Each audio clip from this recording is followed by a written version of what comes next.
We had, in the first movie, we bought 3 DeLoreans.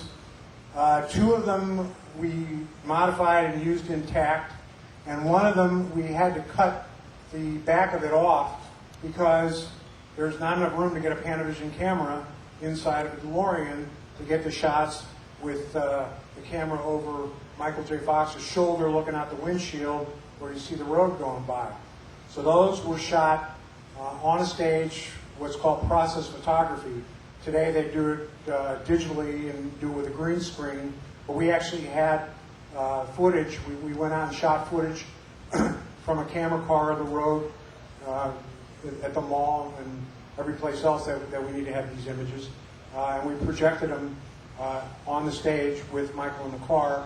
And the same thing for the shots where you're looking at a side angle and you see the road going by out the side window.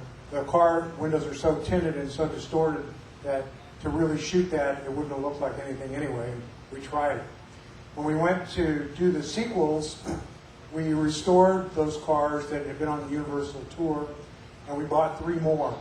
And one of them we modified with a much more powerful engine because somebody asked me a little while ago, why did you need to do that? And I said, well, when you have a DeLorean being chased by Indians, the car needs to go a little bit faster. Off-road. And as we shot the movies, and the cars got beat up in the process of shooting them, because that's what happens, we gradually, as one car really got beat up, we would use that car and cannibalized it for parts for the other ones. So that when something got dented, we had an extra fender there from the car that got beat up a little bit before, and an extra piece here and an extra piece there. The neon pieces were always breaking off. That was a big pain in the ass. What happened to the cars? I don't know. I mean, we wrecked one, the fiberglass one that we used in part 2, where we flew it. That was made out of fiberglass. That wasn't going to last for very long. I don't know what's left on the tour. Sadly, the studios have a very bad track record of taking care of their own history, their own legacy, and their props. And I know that when they had the Back to the Future DVD party at Universal in December 2002, they spent a lot of money getting one of those DeLoreans restored back into picture shape. They just don't take care of them. They sit around on the tour, and the guys who run the tour, they don't care because they're just getting paid minimum wage, and so whatever's left is either at the tour in Hollywood or the tour in Florida. I don't know how many of them they have. I don't know what's in storage, but I know that the DeLoreans that I've seen here with these Back to the Future mods look as good or better than what we had in the movie. So for those of you that did it, yeah. Let's see, what else can I tell you about? Blowing up the car, destroying the car in the 3rd movie. That was a lot of fun. Well, working with the DeLorean, and probably most of you have. It's a love relationship, but sometimes you just hate it, right? I mean, these cars can drive you nuts.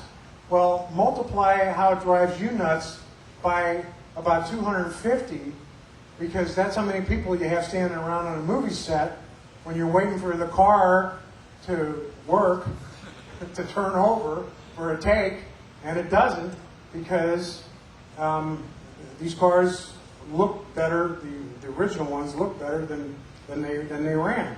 So we had to have a mechanic on the set all the time to make sure that the cars were in working condition.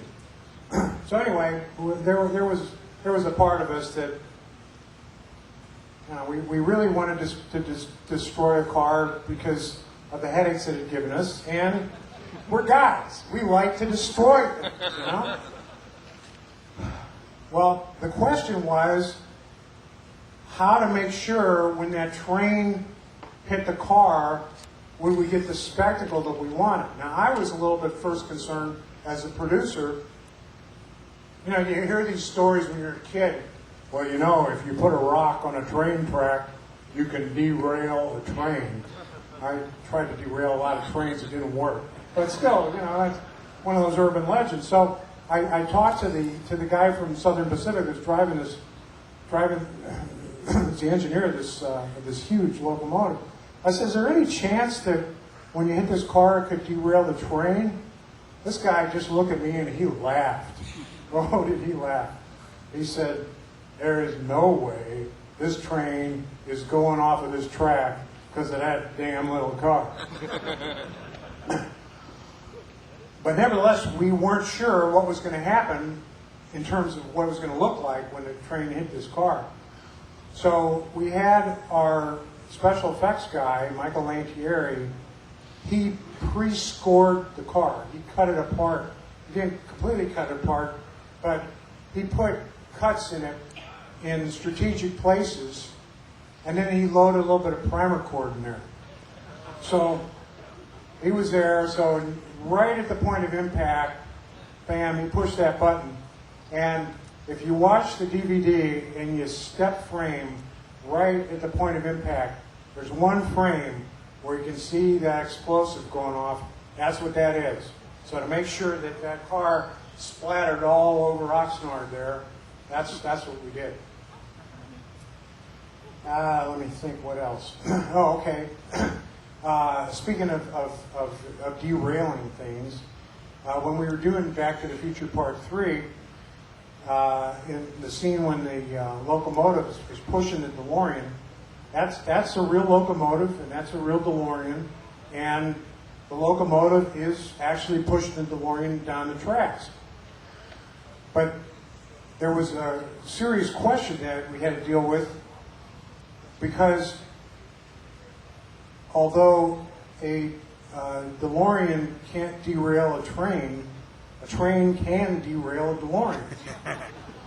Well, it's okay to put a stuntman in there, because if the car got knocked off the train tracks with a stuntman in there, he knows how to bail out. And if he doesn't, all right, that's what we're paying him the big bucks for. But you don't want to take a chance of having it derail when it's Michael J. Fox in the car. So we're trying to figure out how the hell are we going to get these shots with the DeLorean being pushed by the locomotive and actually show that it's Michael J. Fox in the car. What we had to do for those scenes was we actually had the locomotive going backwards, and we shot the scenes in reverse. And if you look very, very carefully, there's one or two shots where you can see the smoke from the locomotive is going the wrong way. And that's because we shot, it was in reverse, so the wind was blowing the smoke the wrong way. So that's how we got those shots with Michael in it, and looking like the locomotive was pushing it without the insurance company shutting us down.